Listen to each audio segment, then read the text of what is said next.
There was a season of my life when I genuinely believed that if I could just become a better version of myself, everything would finally be okay. If I could just be more disciplined, more patient, more faithful. After one of the hardest seasons of my life, I kept asking myself the same question. What do I need to become so I never experience this kind of pain again? I wasn't chasing success. I was chasing safety. I thought that if I could improve enough, then maybe I could finally rest. But the finish line kept moving. Looking back, I don't think I realized what I was actually doing.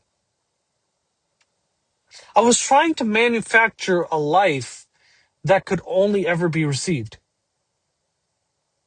I've even seen the same pattern with this YouTube channel.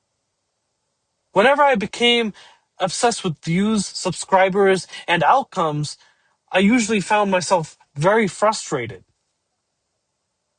But whenever I loosened my grip on this channel and simply just shared what I genuinely saw in scripture, those were often the moments the channel bore the most fruit.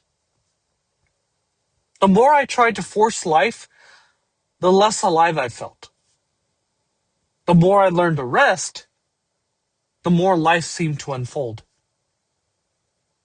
I didn't have language for that. Then I came back to John 15. Most of us know it as the chapter of the vine and the branches. And if you ask most Christians what it's about, I think it's the same answer. Fruit.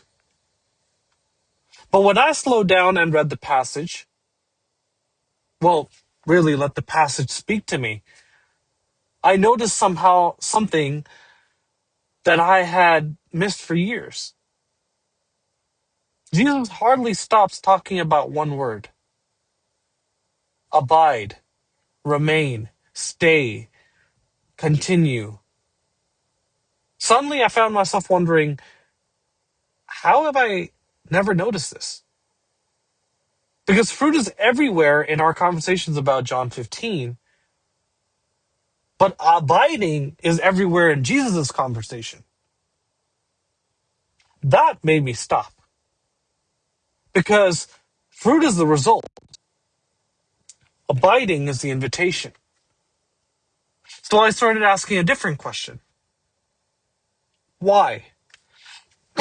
Excuse me.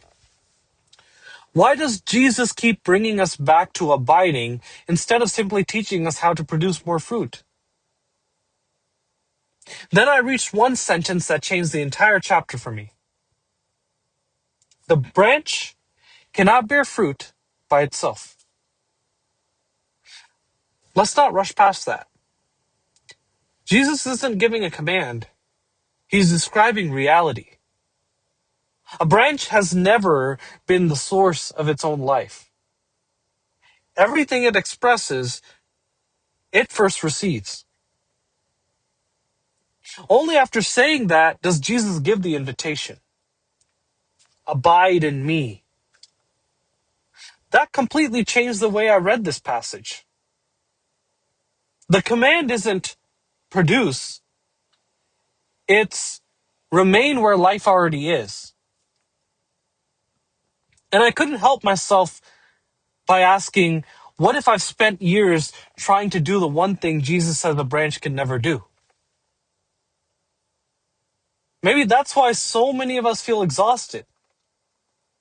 Not because we don't love God, not because we aren't trying, but because we're trying to manufacture what can only be received. I started seeing that everywhere, not just in my faith, in my entire life. I wasn't only trying to produce fruit, I was trying to produce peace, trying to produce security, worth. I was trying to convince myself that if I finally became enough, then life would become safe. Maybe you felt that too. The question Jesus quietly asks is much deeper than whether we have enough fruit. He asked, where do you believe life comes from? Because whatever you believe is the source of your life will quietly become the thing you spend your life chasing. That's why Jesus begins by saying, I am the vine, before he ever says, you are the branches.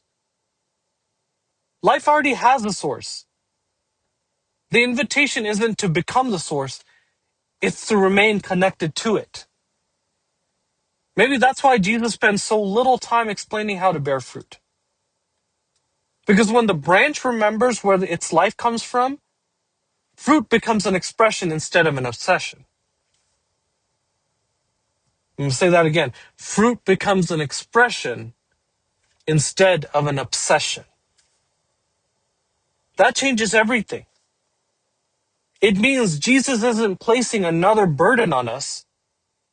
He's removing one. He's inviting us to stop carrying what only the vine can carry. Maybe that's why this chapter has stayed with me. Because I've seen this pattern over and over. The moments I've tried to control every outcome have usually been the moments I've felt the most anxious. The moments I've tried to force growth have usually been the moments I've grown the least. But the moments I've rested, trusted, remained, those are often the moments life quietly surprised me. Not because life becomes easy, but because I stopped trying to be the source of my own life. Maybe that's the invitation Jesus has been making all along. Not an invitation to become someone you're not, an invitation to stop forgetting where your life comes from. The greatest miracle in John 15 isn't that branches bear fruit. Branches have always borne fruit. The miracle is that they bear fruit without trying to become the source of the life they express. Maybe that's the command we've been missing all along. Not try harder, not become a better version of yourself, not finally prove that you're enough. Just abide. Because life has never begun with the branch. It has always begun with the vine. If this passage opened up for you in a new way, I genuinely would love to hear what stood out to you most. Leave a comment below this video. I read every single one of them. And if you're new here, please consider subscribing, because every week we slow this down, we pay careful attention to the biblical text, and we ask a simple question. What is Scripture quietly revealing that we've learned to overlook? Until next time, grace and peace.